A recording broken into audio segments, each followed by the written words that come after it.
Here's the process for receiving divine downloads when you are confronted with a challenge. Become aware that your thinking is the root cause of all negative emotions. Create space by surrendering any manual thinking from the personal mind and have complete faith that your inner wisdom, God, universe, infinite intelligence will give you the answer. Also surrender the how and when the answer will come to you.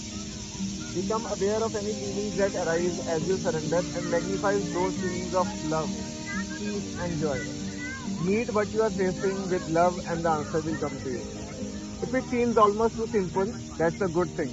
That truth is always simple. Although it may be simple, it's not always easy, and even the greatest spiritual masters struggle at times. What's important is not when we get caught in our thinking, because it's inevitable, but what we do when we catch ourselves thinking again.